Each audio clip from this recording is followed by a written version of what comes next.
अस्सलाम वालेकुम, मैं हूं अदिल इम्तियाज़ और आप देख रहे हैं तख्ती ऑनलाइन। चाइना की आबादी आहिस्ता आहिस्ता घट रही है और अक़वाम मुत्तहिदा की एक रिपोर्ट के मुताबिक चाइना की आबादी 2100 में आधी रह जाएगी।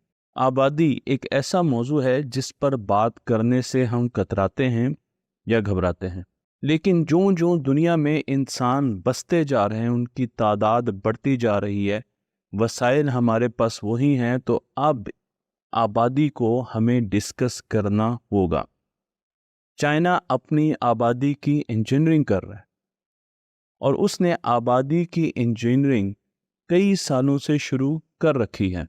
अक़वाम मुत्तहिदा की इस रिपोर्ट में, जो कि चाइना की आबादी के बारे में है, ये बताती है कि चाइना की आबादी इस वक्त तकरीबन 1.4 बिलियन लोगों पर मुश्तमिल है, लेकिन 2050 में यही आबादी कम होकर 1.3 बिलियन लोगों पर मुश्तमिल होगी। जब हम 2100 को टच करेंगे तो उस वक्त चाइना की आबादी इस रिपोर्ट के मुताबिक 770 मिलियन हो चुकी होगी, यानी आज से आधी आबादी हो चुकी होगी। इस रिपोर्ट को चाइना ने डिनाई किया है और उनका ये कहना है, उनके हुकाम का ये कहना है कि जी हाँ, बिल्कुल हम अपनी आबादी को, उसकी इंजीनियरिंग कर रहे हैं ताकि हम अपने वसाइल को बेहतर तरीके से मुस्तकबिल में इस्तेमाल कर सकें। चाइना एक उभरती हुई ताकत है, सुपर पावर है, इसलिए उसे अपनी आबादी पर कंट्रोल रखना है। लेकिन ये कहना कि हमारी आबादी 2100 में आधी रह जाएगी, ये ठीक नहीं है, बल्कि 2100 में चाइना के ख्याल में और उनके एस्टीमेट्स में उनकी आबादी तकरीबन 1.4 बिलियन से कम होकर 1 बिलियन रह जाएगी और वो अपने वसाइल को बेहतर तरीके से इस्तेमाल कर सकेंगे ताकि वो दुनिया पर राज कर सकें। आबादी की इस बात में पाकिस्तान अपना क्या रोल अदा कर रहा है, उसे तो हम डिस्कस करेंगे और अगली वीडियो में हम उस पर भरपूर बात करेंगे, क्योंकि बहुत से ऐसे मौजू हैं जिन पर हम बात करने से कतराते हैं या कम इल्मी की वजह से हम उन पर बात करना नहीं चाहते। मैं आपको चाइना के माजी में लेकर चलता हूं, जब वो 1949 में आज़ाद हुआ और उसके बाद चाइना ने अपनी आबादी को खुला छोड़ दी। चाइना ये चाहता था कि उसकी आबादी बढ़े, उसकी बर्थ रेट, उसके बच्चों के पैदा होने के रेट्स बढ़ें ताकि उसकी आबादी आहिस्ता आहिस्ता ऊपर जाए। आप यहाँ पर ग्राफ भी देख सकते हैं, इस ग्राफ में एक पीक है, नीचे की तरफ है। ये पीक उस वक्त आई जब चाइना में एक कहत आया। 1979 में चाइना को ये एहसास हुआ कि अब तो आबादी बहुत बढ़ चुकी है, सो उन्होंने आबादी को चेक में रखने के लिए एक बच्चे की पॉलिसी अपनाई। एक बच्चे की पॉलिसी अपनाने से चाइना ये समझ रहा था कि वो आबादी की मुश्किलात पर काबू पा लेगा, लेकिन ऐसा हो नहीं सका। 1960 में कहत आया और उसके बाद आबादी फिर एक मरतबा बढ़ी क्योंकि बहुत से लोगों की अमवात हुई। चाइना ने 1979 में एक बच्चा पॉलिसी अडॉप्ट कर ली और फिर आबादी आहिस्ता आहिस्ता नीचे आना शुरू हो गई। लेकिन बहुत जल्द चाइना को यह एहसास होना शुरू हो गया कि उसकी आबादी में बच्चे और जवान कम होना शुरू हो गए, बुजुर्ग बढ़ना शुरू हो गए और एक बढ़ती हुई या एक उभरती हुई सुपर पावर के लिए ज़रूरी है कि उसके पास जवान हो, ताकि जितना ज़्यादा उन्होंने इंफ्रास्ट्रक्चर बिछा दिया है उन्हें संभालने वाला भी कोई हो। 2015 में चाइना ने दोबारा ऐलान किया कि वो 2 बच्चों की पॉलिसी पर जा रहे हैं और अब हर ख़ानदान, हर घर 2 बच्चे पैदा कर सकता है। मैं ये नहीं कह रहा कि ये पॉलिसियाँ ठीक हैं या गलत हैं, लेकिन कम से कम हमें आबादी और वसाइल के बारे में सोचकर अपनी प्लानिंग ज़रूर वैसे करनी चाहिए। लेकिन फिर काम ना बना, आबादी मुसलसल नीचे जा रही थी और जवान आबादी नीचे आ रही थी। इसलिए कुछ अरसे पहले चाइना ने 2022 में, शायद 2021 में चाइना ने 3 बच्चों की पॉलिसी अनाउंस की। क्या आपको पता है कि अब चाइना में 3 बच्चों की पॉलिसी राइज हो चुकी है? क्या आप ये भी जानते हैं कि इस वक्त इंडिया की आबादी चाइना से ऊपर निकल चुकी है? इस वक्त दुनिया का सबसे ज़्यादा आबादी रखने वाला मुल्क इंडिया बन चुका है। चाइना का ये कहना है कि उनके प्रेसिडेंट का ये कहना है कि हमें अब शादियों के बारे में सोचना होगा, एक नया कल्चर लाना होगा, क्योंकि शादियों के बारे में चाइना में पहले उस तरीके का कल्चर और बच्चे पैदा करने के लिए माओं को उतनी फैसिलिटेशन नहीं थी, उन्हें नौकरियों से छुट्टियां नहीं मिलती थी, उनकी स्पेशल लीव्स नहीं थी। लेकिन अब चाइना ऐसी पॉलिसियां ला रहा है जिसकी सिर्फ एक वजह है, और वो वजह यह है कि ज़्यादा से ज़्यादा बच्चे पैदा हो सकें। आखिर चाइना को बच्चों की ज़रूरत क्यों है? मैं आपको यहाँ पर चाइना की पॉपुलेशन का ग्राफ दिखा रहा हूँ। ये ग्राफ इतना अहम है कि आप किसी मुल्क के मुस्तकबिल का अंदाज़ा इस किस्म के ग्राफ से लगा सकते हैं। अगर इस ग्राफ में देखें तो निचली साइड पर आबादी का फैलाव छोटी उम्र के बच्चे, यानी 1 साल, 2 साल, 3 साल, 4 साल, जितने बच्चे ज़्यादा होंगे उतना ही ये ग्राफ बड़ा होगा, बल्जी होगा, इसका पेट निकला होगा। और आहिस्ता आहिस्ता आप 30 साल, 50 साल, 60 साल, 70 साल, 100 साल की उम्र तक आ रहे हैं और आप देखेंगे ग्राफ बारीक होता जा रहा है, एक मीनार की तरह होता जा रहा है।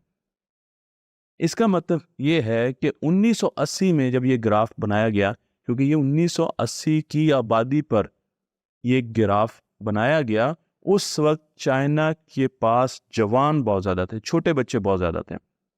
चाइना की आबादी उस वक्त 980 मिलियन थी। और ये क्लासिक पिरामिड है, इसको क्लासिक पिरामिड कहते हैं, जहां पर चाइना के पास 10 साल से लेकर 14 साल के बच्चे बहुत ज़्यादा थे। बड़ी उम्र के लोग 40 साल से ऊपर तो बहुत ही कम लोग चाइना के पास मौजूद थे। तो बच्चे बड़ी तेज़ी से आ रहे थे और कम लोग बूढ़े हो रहे थे। बूढ़ों की जो आबादी थी वो बहुत ज़्यादा कम थी। लेकिन अगर आज आप चाइना के ग्राफ को देखें तो आपको एहसास होगा ये 2020 का पिरामिड है, कि जब जब चाइना ने पॉलिसीज बदली तो आप देखें कि उनकी आबादी में डिप आई, एक बच्चा की पॉलिसी डिप आई। फिर उन्होंने पॉलिसी, बीच में ये जो डिप आपको नज़र आ रही है ये तो आ रही है कहत की वजह से, जो ऊपर से डिप आती।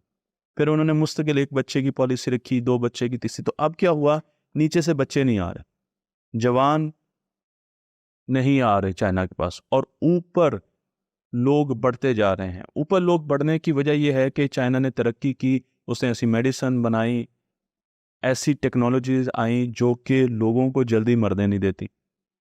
उनका इलाज ऐसा हुआ कि लोगों की उम्र बढ़ना शुरू हो गई।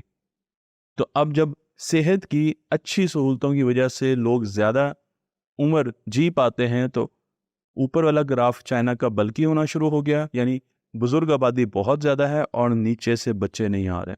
एक सुपर पावर के लिए ये एक अलार्मिंग सिचुएशन है और इसे काबू करना है। मैं आपको यहाँ पर चाइना के दोनों ग्राफ को कंपेयर करके दिखा रहा हूँ, तो आप देखते रहें कि जो नीले रंग का ग्राफ आपको नज़र आ रहा है ये उस वक्त था जब चाइना के पास बहुत बच्चे थे, और जो आपको हल्के सब्ज रंग का ग्राफ नज़र आ रहा है ये आज का ग्राफ है जब चाइना के पास बच्चे नहीं हैं। तो नीला रंग उस वक्त का है। तो अब चाइना के लिए ये एक बहुत बड़ा मसला हुआ कि उसकी बर्थ कंट्रोल पॉलिसीज़ ने उसकी डेमोग्राफिक को, पॉपुलेशन डेमोग्राफिक को काफ़ी ज़्यादा मसाइल का शिकार कर दिया। चाइना ये समझता है कि वो जानबूझ के ये कर रहा है, वो इसको एस्टिमेट कर रहा है और अपनी आबादी को रिसोर्सेज के मुताबिक ढालने की कोशिश कर रहा है। अगर हम 1980 में चले जाएं तो ये ग्राफ हमें ये बताता है कि 100 इंडिविजुअल 100 लोगों के पास कम अज कम भी 44 ऐसे लोग थे जो उन पर डिपेंडेंट थे। जिस तरीके से हमारे घर में हमारी माँ होती है, हमारा बाप होता है, भाई होते हैं, बहन, जो भी हम पर डिपेंडेंट होते हैं, अगर वो अपना कमा नहीं रहे, तो चाइना में एक बंदे के पास तकरीबन हर 2 बंदे के पास एक डिपेंडेंट होगा, क्योंकि 100 के पीछे 44 डिपेंडेंट थे। ये 1980 की बात है। लेकिन अब क्योंकि बच्चे जवान कम हो रहे हैं जो कि कमाते हैं और बूढ़े ज़्यादा होते जा रहे हैं, इसलिए वहाँ पर, और वहाँ पर ख़ानदानी निज़ाम तो है नहीं, इसलिए वहाँ पर इस वक्त एक बंदे पर ज़्यादा डिपेंडेंट है, तकरीबन 55 के करीब। और 2050 में ये कहा जा रहा है कि ये डिपेंडेंसी बढ़कर 73 लोग हो जाएंगे, यानी 100 लोगों पर 73 लोग डिपेंडेंट होंगे, हर बंदे पर हर तकरीबन एक बंदे पर एक डिपेंडेंट मौजूद होगा। चाइना के लिए ये एक बहुत ही अलार्मिंग सिचुएशन है, किसी मुल्क के लिए भी। लेकिन चाइना का नेबर, पड़ोसी, हमारा भी पड़ोसी इंडिया, अगर हम इंडिया की बात करें तो इंडिया का ग्राफ आपको दिखाएगा कि ये एक क्लासिकल पिरामिड है। आप देखें तो इंडिया में छोटी उम्र की जो नस्ल है वो बहुत ज़्यादा है। इंडिया में हर 100 बंदों पर 47 डिपेंडेंट हैं, यानी 47 ऐसे लोग होंगे जिनके साथ डिपेंडेंट रहते होंगे। इंडिया की जो एवरेज एज है वो 27.9 है। और क्योंकि इंडिया के पास उतनी फैसिलिटीज़ नहीं है जितनी फैसिलिटीज़ चाइना के पास हैं, मुझे पता है कि मेरे दोस्तों को शायद ये बात अच्छी ना लगे, लेकिन हमारा काम ही यहाँ पर हकीकत बताना है। तो इसलिए इंडिया को अनएम्प्लॉयमेंट का, कम वसाइल का सामना करना पड़ेगा, क्योंकि उसकी आबादी बहुत बढ़ रही है। और ये हाल हमारे साथ है। हमारी आबादी में भी जवान तबका बहुत है। अगर हमने तो उस जवान तबके का पूरा ख्याल ना रखा, उसे ना पढ़ाया, तो आगे अनएम्प्लॉयमेंट उनका मुकद्दर बनने वाली है। तो तरक्की याफ्ता मुल्कों के लिए मसला ये है कि वो अगर आबादी कम करते हैं तो उनकी तरक्की को संभालने वाले लोग नहीं आते। और तरक्की पजीर ममालिक के लिए मसला यह है कि अगर उनकी जवान ज़्यादा हो जाते हैं तो उनके पास उनको फ्यूचर में रिसोर्सेज देने के लिए, यानी जॉब्स देने के लिए मसाइल होंगे। लेकिन उस लिहाज से इंडिया का जो आपको पूरा स्ट्रक्चर नज़र आ रहा है वो चाइना से फिर भी बेहतर है। लेकिन इंडिया भी अब हल्की हल्की इंजीनियरिंग करना शुरू हो गया। अगर आप नीचे से देखें तो आपको अंदाज़ा होगा कि अब कम बच्चे पैदा हो रहे हैं। इंडिया में भी आहिस्ता आहिस्ता बच्चों की तादाद कम होती जा रही है, और उसकी मुख्तलिफ वजूहात हैं जो कि हम अगली वीडियोज़ में डिस्कस करेंगे। और अब हम आते हैं जापान की तरफ। एक क्लासिकल बुज़ुर्ग आबादी का केस है। जापान में लोग बहुत लंबी उम्र जीते हैं, और आपको वहाँ पर ओल्ड एज लोग बहुत ज़्यादा नज़र आएंगे।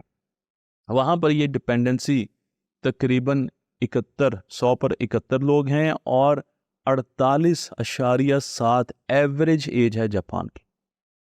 तो जापान एक बहुत बड़े क्राइसिस में जा रहा है, और वो क्राइसिस हमें यहाँ पर नज़र आ रहा है कि जापान के पास यंग आबादी नहीं है।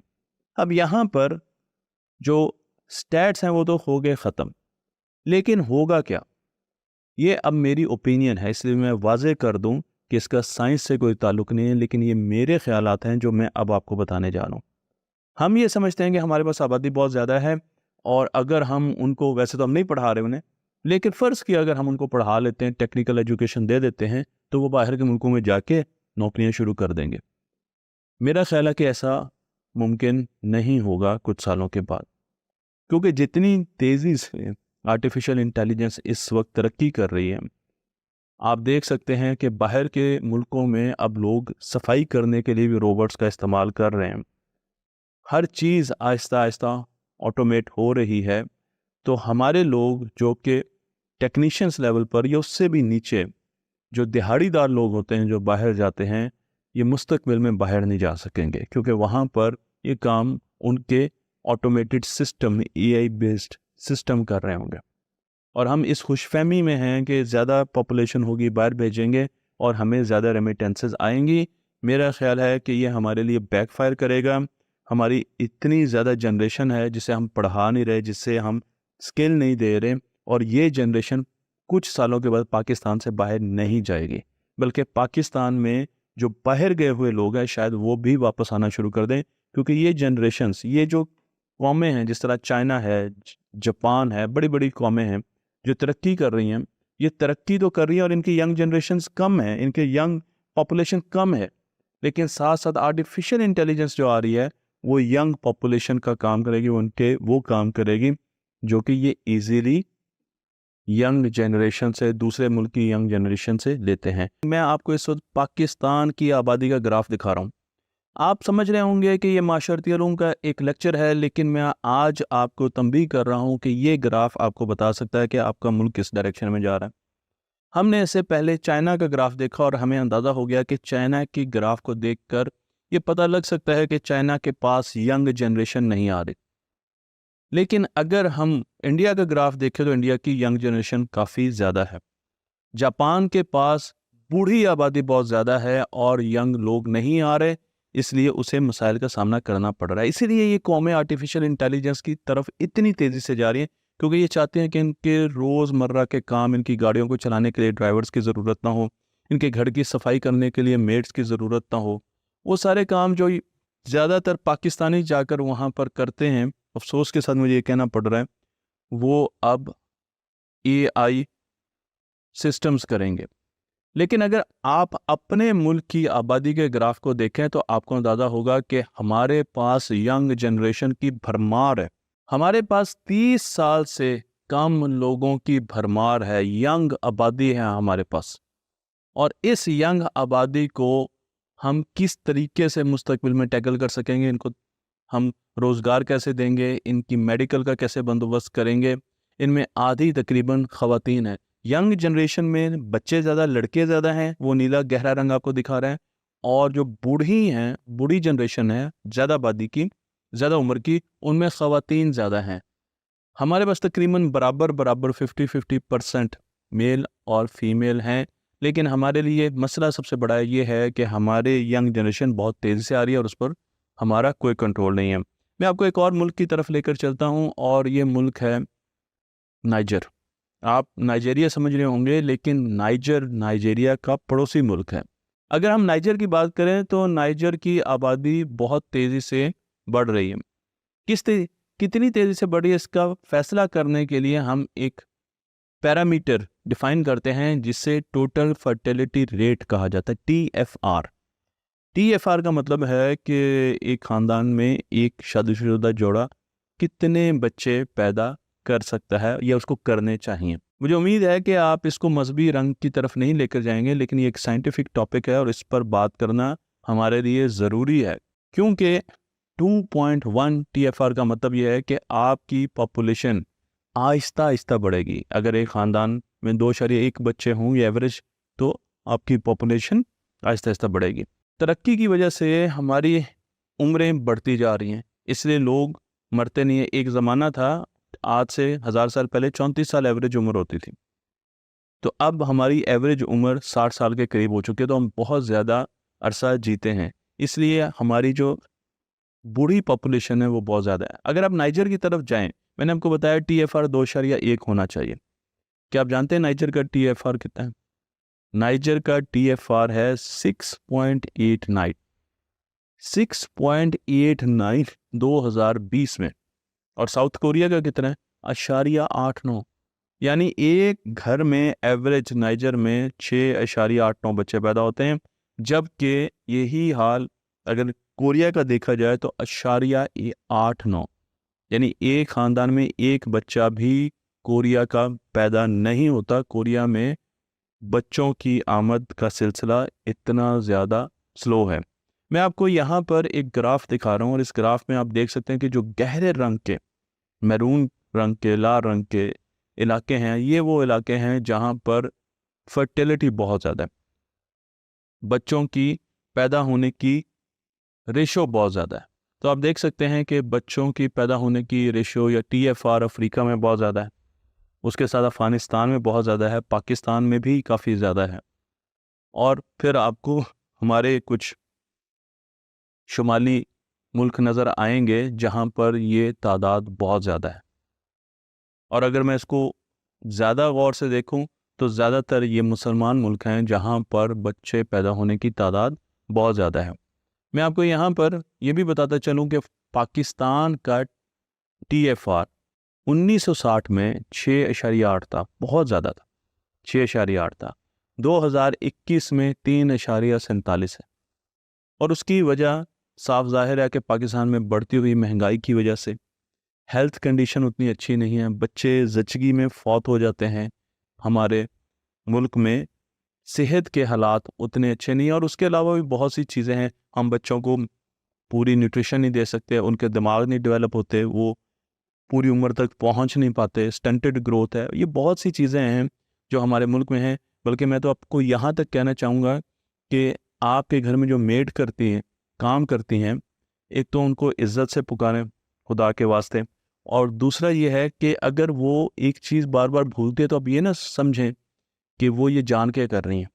बल्कि आप ये समझे कि उनका दिमाग डेवलप नहीं हुआ। मैं इस नतीजे पर पहुंचा हूं कि ये जितने लोग हैं जो ऐसे इलाकों से आते हैं जहां पर इनको खुराक की सहूलियात पूरी नहीं मिलती, ये जानबूझ के बुरा काम नहीं करते, ये जानबूझ के गलतियां नहीं करते, ये जानबूझकर चीज़ें इधर से उठाकर उधर नहीं रखते, बल्कि इनके दिमाग उस तरीके से काम ही नहीं करते जिस तरीके से हमारे काम करते हैं। तो खुदा के वास्ते इन पर रहम खाएं और छोटी छोटी बातों पर और बड़ी बातों पर भी इनको दरगुजर करें, और इनको ये समझ कर दरगुजर करें कि इनको क्योंकि खाना पूरा नहीं मिला, न्यूट्रिशन पूरी नहीं मिली, इसलिए इनके दिमाग पूरे तरीके से उस तरह नहीं सोचते जिस तरह आपका दिमाग सोचता है, उस तरह नहीं काम करता है, इनको चीज़ें जल्दी जल्दी भूलती हैं।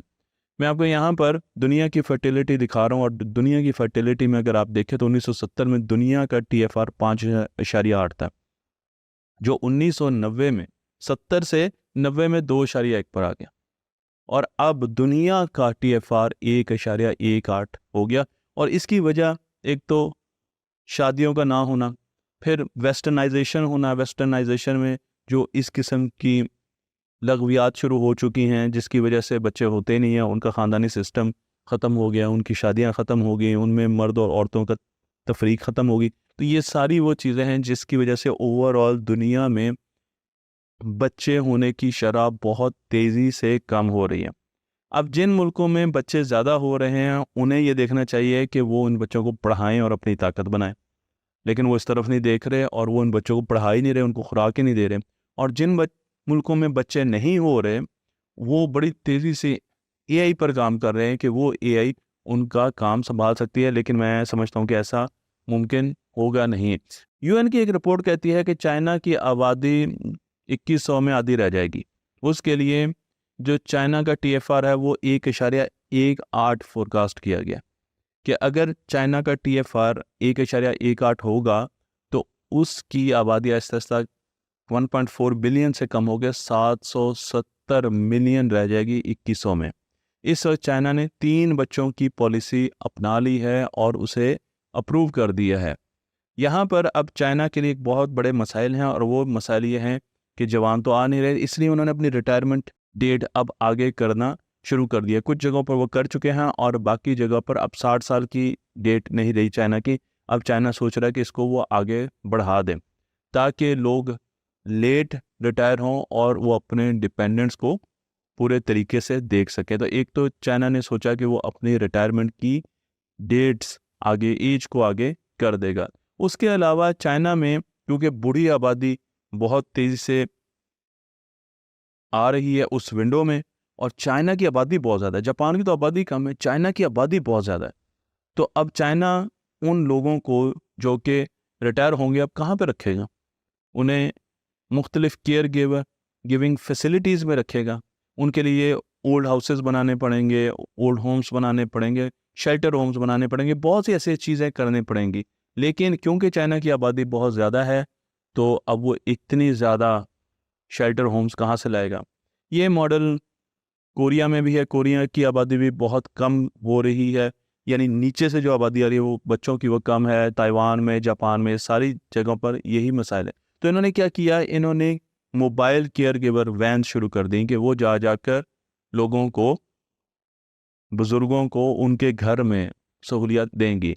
और साथ साथ इन्होंने इस चीज़ पर बड़ी संजीदगी से गौर करना शुरू कर दिया है कि लोगों को उनके घरों में ही रखा जाए, उन्हें आप किसी ओल्ड हाउस में मूव ना करने दें, बल्कि इन्होंने कुछ कमर्शियल कंपनीज के साथ मिलकर कुछ इस किस्म की अंडरस्टैंडिंग की है कि ये एल्डरली केयर कैंपसेस जो बढ़ते जा रहे थे उनको ख़त्म करें, और उसके बाद लोगों की रिटायरमेंट एज ज़्यादा करें और उन्हें कहें कि वो अपने घरों पर ही रहें और घरों में ही उनको ये सारी की सारी फैसिलिटीज़ दी जाएंगी। क्योंकि ये फैसिलिटीज़ अलग से देना बहुत ज़्यादा महंगा हो गया है चाइना के लिए भी और बाकी मुल्कों के लिए, और ये एक सस्टेनेबल मॉडल नहीं है।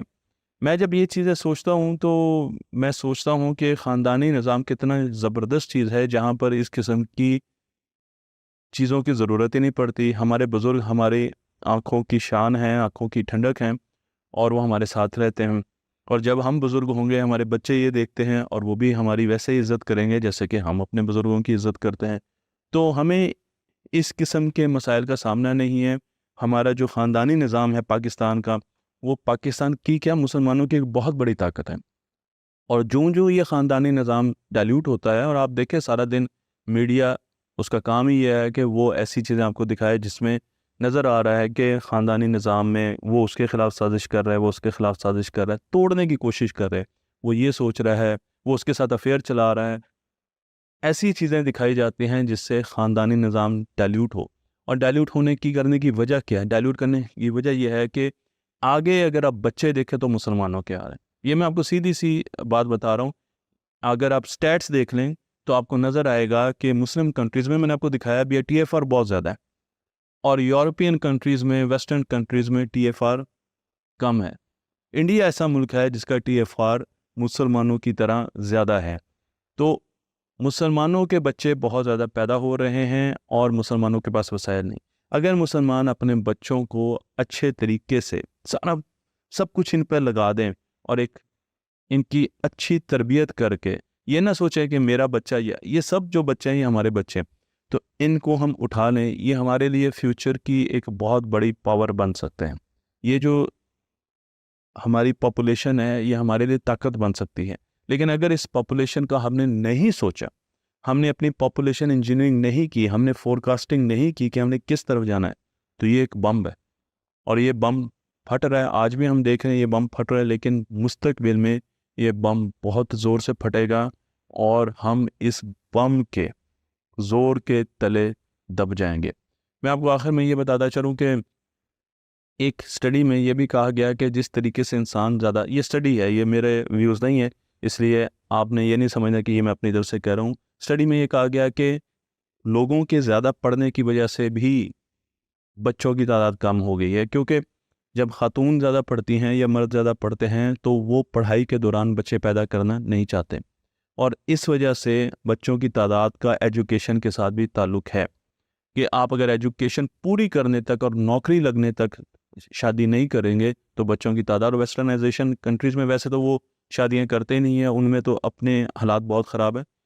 ये भी वजह है बच्चों की कम होने की। और उसके बाद जब शादी हो जाती है तो बहुत से जोड़े बच्चे पैदा नहीं करते और वो कुछ और चीज़ों को तरजीह देते हैं, वो अपन, तो इस वजह से भी बच्चों की तादाद जो है वो ख़त्म होना शुरू हो गया है।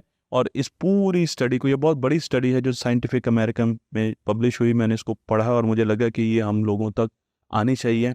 और इस पूरी स्टडी का आखिर एक कंक्लूजन क्या है, एक लाइन का, और वो है ख़ानदानी निज़ाम।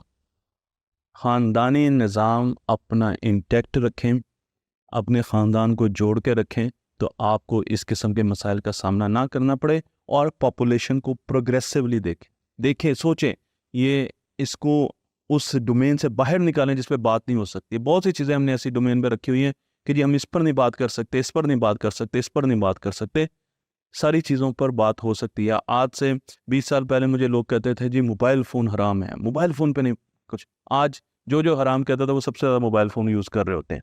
तो इसलिए बहुत जल्दी चीज़ों पर डिसीजंस ना कर लिया करें, उन पर बहुत फैसले ना ठोंस दिया करें, बल्कि ठंडे दिल से सोचा करें कि ये चीज़ आहिस्ता आहिस्ता हमारी तरफ आ रही है और इसे हमने टैकल करना है। तो कल जाकर हम ये कहें नहीं अब तो ये ज़रूरत बन गई है, आज तो अब मोबाइल के बगैर हो नहीं सकता। इसमें अच्छी चीज़ें भी हैं, आप देखें इसमें ये चीज़ भी है, ये चीज़ है, तो फिर पहले सोच के बात करनी थी ना। जब 20 साल पहले आप अंधाधुंध लगे हुए थे कि जी मोबाइल हराम है, ये चीज़ हराम है, ये चीज़ हराम है, तो उस वक्त भी थोड़ा सा इसी फ़हम को सामने लाना था। और आज जब हम पॉपुलेशन की बात कर रहे हैं तो ये फ़हम को सामने लाइए, क्योंकि अगले 10 सालों में, 20 सालों में, 30 सालों में जो होना है हमारे साथ, और खुदा न खास्ता पाकिस्तान के जो हालात हैं, इसमें जो ग्लोबल वार्मिंग तबाही डालने जा रही है, आप गर्मी देख लें, तो हमारे पास खाने को चीज़ें नहीं होंगी और हमारी आबादी बहुत तेज़ी से बढ़ती जा रही है। मुझे उम्मीद है कि हम इस पर ज़रूर सोचेंगे